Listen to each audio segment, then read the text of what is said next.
अस्सलाम वालेकुम dear students. आज के वीडियो लेक्चर में हम डिस्कस करेंगे the properties of nuclear force. और ये एक्चुअली बात चल रही है स्ट्रॉन्ग न्यूक्लियर फोर्स की।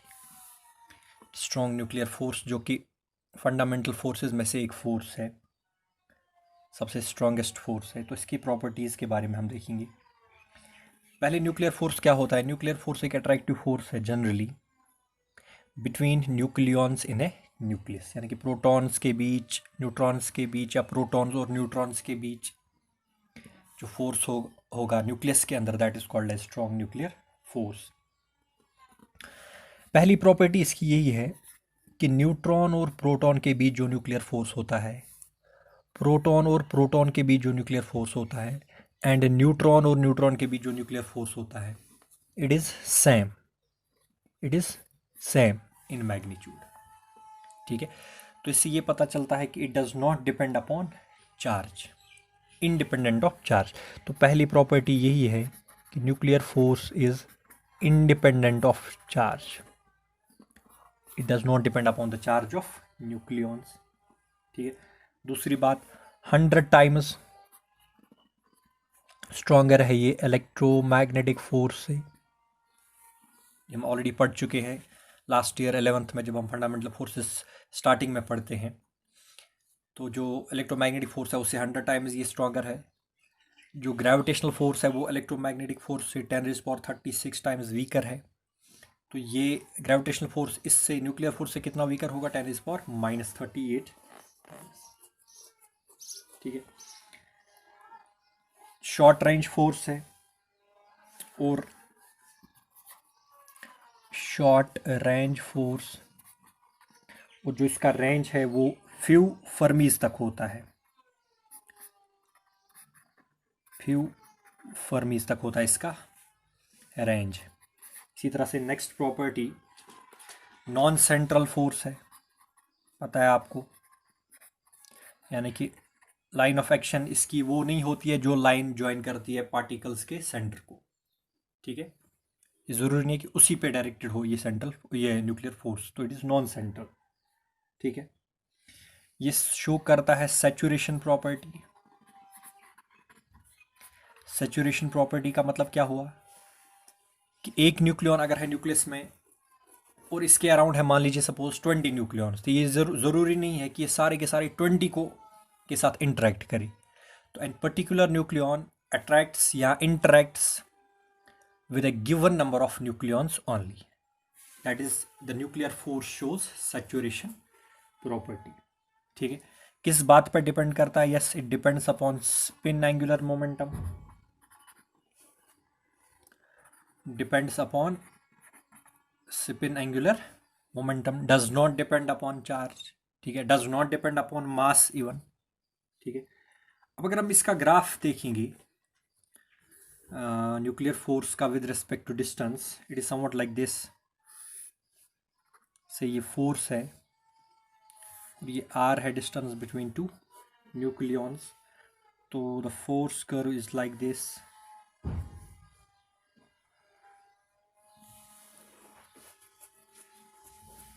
And this distance is of the order of 0.5 Fermi. यानी कि कहने का मतलब ये है, अगर डिस्टेंस बहुत ज़्यादा है न्यूक्लियॉन्स के बीच, देखिए 10 फर्मी से ज़्यादा, greater than 10 fermi, or greater than 10 fermi, तो उस सिचुएशन में nuclear force is repulsive. Repulsive नहीं, नेग्लिजिबल होगा ये। It is negligible.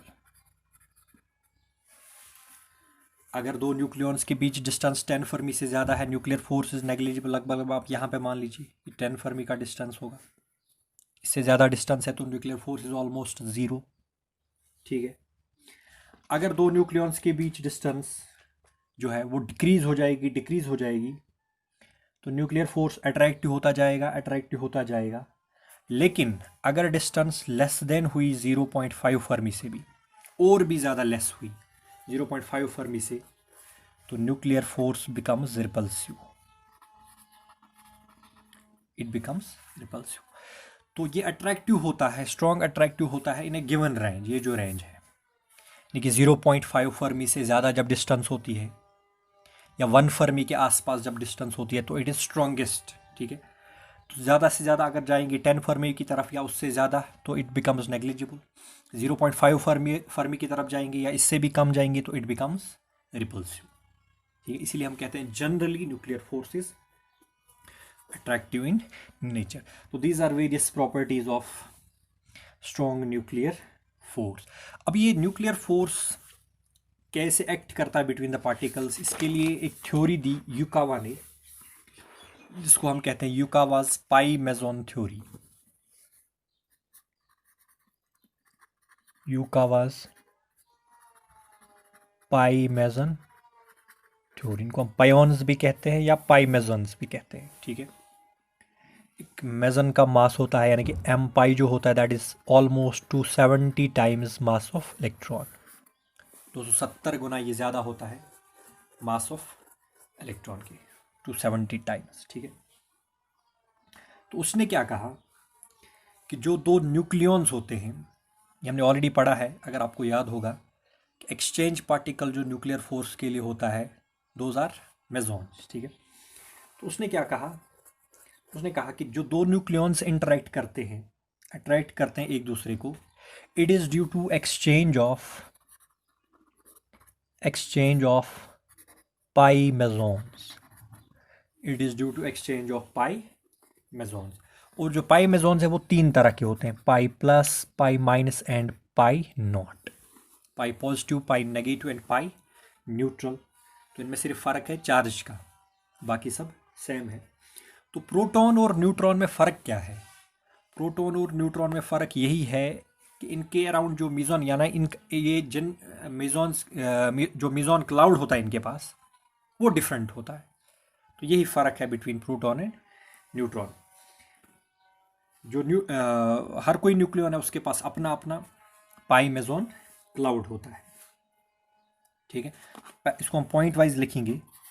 First one is pi meson cloud for each nucleon, कि हर किसी न्यूक्लियॉन के पास अपना अपना पाई मेजॉन क्लाउड होता है, ठीक है। तो प्रोटॉन और न्यूट्रॉन के बीच जो डिफरेंस है that is in the structure of pi mesons, ठीक है, या पाई मेजॉन क्लाउड्स, ठीक है। छोड़ दीजिए, पॉइंट लिखने की जरूरत नहीं है। अब हम बात करेंगे न्यूट्रॉन और प्रोटॉन के बीच कैसे फोर्स रहता है।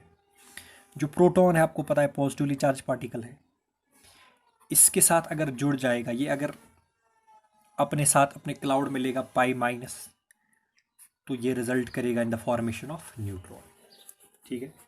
तो due to this interaction proton and neutron are bound with each other. इसी तरह से न्यूट्रॉन के साथ अगर जुड़ जाएगा पाई प्लस तो ये देगा वापस क्या, प्रोटॉन, ठीक है।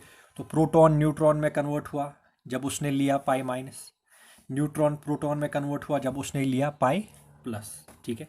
तो यहाँ पे चार्जड मेजॉन्स का एक्सचेंज होता है अगर प्रोटॉन और न्यूट्रॉन के बीच इंटरेक्शन होगा। प्रोटॉन न्यूट्रॉन इंटरेक्शन में कैसे कैसे मेजॉन्स का एक्सचेंज होता है, चार्जड पाई मेजॉन्स।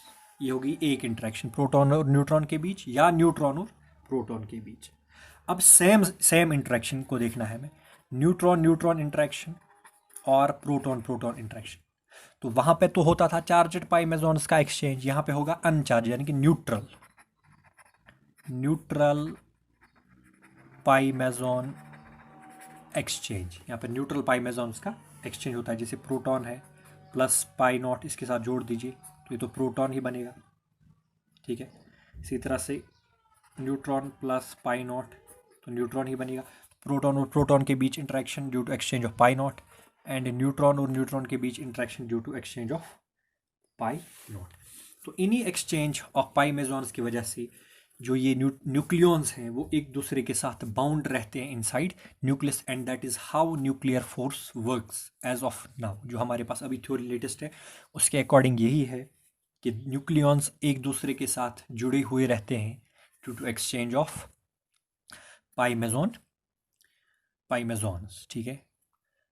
डिफरेंट अनलाइक इंटरेक्शन के लिए, यानी कि प्रोटॉन न्यूट्रॉन और न्यूट्रॉन प्रोटॉन के लिए चार्जड पाई मेसॉन्स, और सेम टाइप ऑफ न्यूक्लियॉन्स के लिए न्यूट्रल पाई मेसॉन्स। ठीक है, इसको युकावा ने एनालॉग्स टू माना उस बात के साथ कि अगर सपोज दो डॉग्स हैं हमारे पास, टू डॉग्स आर देयर, और उनके बीच एक हड्डी रखी जाए, ठीक है, तो due to exchange of continuous exchange of that bone, the two dogs will remain joint या जॉइंड विद ईच अदर। हालांकि उनके बीच तो लड़ाई होगी, लेकिन एक दूसरे के साथ कनेक्टेड रहेंगे, कभी वो लेगा कभी ये खींच के लेगा उसको, तो it is analogous to that.